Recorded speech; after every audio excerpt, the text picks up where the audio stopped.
በዚህ የጤና መረጃችን ላይ የምንመለከተው የወይራ ዘይት ለፀጉራችሁ ያለውን አስደናቂ ጠቀሜታ በዝርዝር እነግራችኋለሁ። በተጨማሪም የወይራ ዘይት ለፀጉር እንክብካቤን እንዴት መጠቀም እንደምትችሉና የትኞቹ ሰዎች ደግሞ የወይራ ዘይትን መጠቀም እንዳለባቸው በተጨማሪም የትኛውን የወይራ ዘይት መጠቀም አለባችሁ የሚለውን በአጭሩ የምነግራችሁ ይሆናል። እስከ ፍጻሜው ድረስ አብራችሁን ቆዩ። ሁላችሁም ይህን ቪዲዮ ላይክ እና ሼር በማድረግ ለሌሎችም አስተምሩ አሳውቁ ስል በአክብሮት ተጠይቃችኋለሁኝ።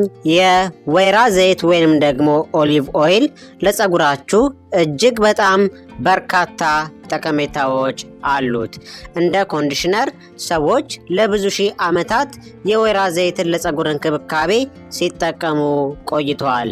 በእርግጥም የወይራ ዘይት ለፀጉር እድገት ያለው ፋይዳ በቀላሉ የሚታይ አይደለም። በውስጡ የያዘው ቫይታሚን ኢ እና ኦሜጋ ፋቲ አሲድ የፀጉር መሳሳትን ከመከላከል ባለፈ የራስ ቅላችን በማለስለስ የደም ዝውውር እንዲፋጠን ያደርጋሉ። ይህም የፀጉር ተረካቢ ሕዋሳት ሄር ፎሊክልስ እንዲነቃቁ በማድረግ ለፀጉር ግንድ እንዳይሰባበርና ጤናማ ሆኖ እንዲረዝም ትልቅ አቅም ይፈጥራል። ስለዚህም ለረጅምና ለወፍራም ፀጉር እንደ ዋነኛ ግብዓት ሊወሰድ ይችላል። ይህም ለፀጉር አንጸባራቂነት፣ ለፀጉር ልስላሴ እናም ለፀጉር ጥንካሬን ይጨምራል በማለት ነው። የወይራ ዘይት ዋና ኬሚካላዊ ንጥረ ነገሮች ኦሌይክ አሲድ፣ ፓልሚቲክ አሲድ እና ስኳሊን ናቸው። እነዚህ ሁሉ ስሜታዊ ናቸው። ይህም ማለት ለስላሳ ባህሪያት አላቸው። የወይራ ዘይት የፀጉራችሁ ዘንግ ውስጥ ዘልቆ በመግባትና እርጥበትን በመጠበቅ ልስላሴን ይጨምራል እናም ፀጉርን ያጠናክራል። የወይራ ዘይትን ለመጠቀም አዲስ ከሆናችሁ እዚህ ጋር አንድ ትልቅ ሚስጥር ልንገራችሁ። ዘይቱን በቀጥታ ከመቀባት ይልቅ ለጥቂት ሰከንዶች ለብ አድርጋችሁ በተጠቀሙት ውጤቱ እጥፍ ይሆናል። ለብ ያለ ዘይት የራስ ቅላችን ላይ ያሉ ጥቃቅን ቀዳዳዎችን እንዲከፈቱ ስለሚያደርግ ዘይቱ እስከ ስር ድረስ ዘልቆ እንዲገባ ይረዳዋል። ነገር ግን ጥንቃቄ አድርጉ። ዘይቱ መፍላት የለበትም። ከመጠን በላይም ከጋለ የራስ ቅላችሁን ሊያቃጥልና የፀጉርን ተፈጥሯዊ ፕሮቲን ሊያጠፋ ስለሚችል በጣት ለመንካት በሚያስደስት የሙቀት መጠን ብቻ መሆኑን አረጋግጡ። አንደኛ፣ የወይራ ዘይትን ለመጠቀም በቅድሚያ በሚገባ አስቀድማችሁ ፀጉራችሁን መታጠብ ይጠበቅባችኋል። በመቀጠል የምትጠቀሙት የአጠቃቀም መጠንን ማወቅ መቻል አለባችሁ። የወይራ ዘይትን እንደ ፀጉር ምርት ከዚህ በፊት ሞክራችሁ የማታውቁ ከሆነ ለመጀመሪያ ጊዜ 1 ማንኪያ ወይም ደግሞ 2 ማንኪያ ብቻ ተጠቀሙ። ምን ያክል የወይራ ዘይት መጠቀም እንዳለባችሁ፣ ምን ያክል እንደምትፈልጉና የት መጠቀም እንዳለባችሁ ይወሰናል። የፀጉር ጫፎች ከ1 የሾርባ ማንኪያ በላይ የወይራ ዘይትን አይፈልጉም።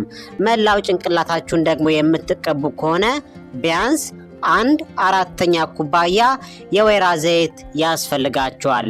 በተለይም ረጅም ወይም በጣም ወፍራም ፀጉር ካላችሁ።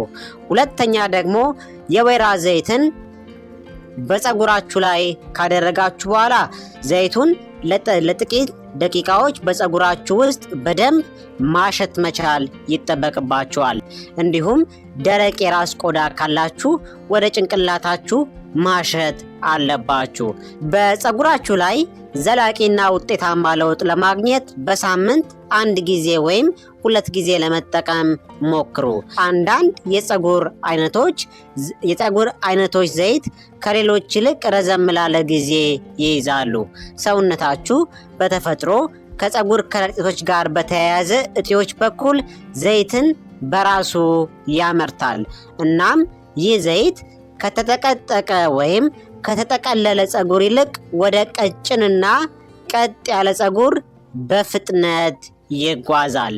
ብዙዎቻችሁ ይህ ለኔ ፀጉር ይሆናል ብላችሁ እንደምትጠይቁ አውቃለሁ። የወይራ ዘይት በተለይ ለደረቅ፣ ለተጎዳና ጫፉ ለሚሰነጣጠቅ ፀጉር ተመራጭ ነው። ፀጉራችሁ በተለያዩ ኬሚካሎች ወይም በሙቀት ለተጎዳባችሁ ሰዎች የወይራ ዘይት እንደ ተፈጥሯዊ ኮንዲሽነር ሆኖ በማገልገል የፀጉርን እርጥበት የመጠበቅ ብቃት ሞይስቸራይዜሽን ይጨምረዋል። ይሁን እንጂ ፀጉራችሁ በጣም ቅባታማ ከሆነ አጠቃቀማችሁን የራስ ቅሉ ላይ ሳይሆን ጫፉ ላይ ብቻ በማድረግ በተመጣጠነ መልኩ መጠቀም ትችላላችሁ። የወይራ ዘይት ለደረቀ ወፍራም ፀጉር በጣም ጠቃሚ ነው። ፀጉራችሁን እርጥበት እንዲኖረው እናም ጠንካራ ለማድረግ ይረዳል። የወይራ ዘይትን ከተጠቀማችሁ በኋላ በድጋሚ ለመጠቀም ሁልጊዜ ከመጀመሪያው አጠቃቀም በኋላ ቢያንስ ለ72 ሰዓታት መጠበቅ መቻል ይጠበቅባችኋል። ያ ማለት የወይራ ዘይትን የምትጠቀሙት በየ3 ቀን ልዩነት መሆን አለበት። የወይራ ዘይት የተሰበረውን ወይም የተቃጠለውን ፀጉርን ጫፍ ለማለስለስ ይረዳል። የወይራ ዘይት የራስ ቅማልን ለማስወገድም ይረዳል።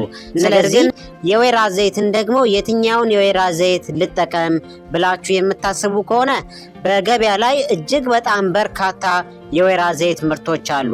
ትክክለኛውን የወይራ ዘይት ለመለየት በምርቱ ላይ ያለውን ወይም ደግሞ የተለጠፈውን ማንበብ መቻል ይጠበቅባቸዋል። ትክክለኛውና ተመራጭ የወይራ ዘይት ኤክስትራ ቨርጂን ኦሊቭ ኦይልን ብትጠቀሙ ይመረጣል። በመጨረሻም ልታውቁት የሚገባው ቁም ነገር ማንኛውም ተፈጥሯዊ መፍትሄ ውጤት የሚያሳየው በሂደት ነው። በአንድ ሌሊት ተአምር ከመጠበቅ ይልቅ በሳምንት 1 ወይ 2 ጊዜ ወጥ በሆነ መልኩ መጠቀም ለውጡን በግልጽ እንድታዩት ያደርጋል። ጤናማ ፀጉር የጥሩ አመጋገብና የትክክለኛ እንክብካቤ ውጤት መሆኑን አትርሱ። ይህንን ዘዴ ሞከራችሁ ያገኛችሁትን ለውጥ ደግሞ በኮሜንት መስጫው ላይ ብታካፍሉ ሌሎችም ትምህርት ይሆናል። እናመሰግናለን። Tired of products that promise the world but just weigh your hair down?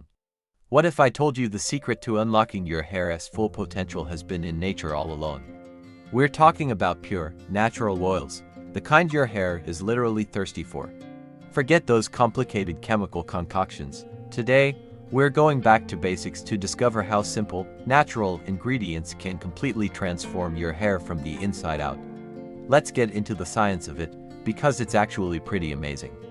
Your hair and scalp have a natural lipid barrier. When this barrier is weak, moisture escapes, leading to dryness, frizz, and breakage. Natural oils are biochemically similar to your scalp's own sebum. When you apply them, they don't just sit on top. They penetrate deep into the hair shaft and the scalp's dermal layers, replenishing lost lipids, sealing in hydration, and delivering essential fatty acids and vitamins right where they're needed. This isn't just a surface-level fix, it's deep nourishment that rebuilds your hair's strength and elasticity from the core. So, how do you do it right? It's super easy. First, you'll want to gently warm a small amount of your chosen oil, like coconut, argan, or jojoba. Just place the bottle in a bowl of warm water for a few minutes. This little step helps open up your hair's cuticles, allowing the oil to absorb even better. Next, part your hair into sections. Whether your hair is coily, wavy, or straight, this makes sure every strand gets some love. Apply the warm oil directly to your scalp and massage it in with your fingertips using gentle, circular motions for about 5 minutes. This stimulates blood flow, which is amazing for growth.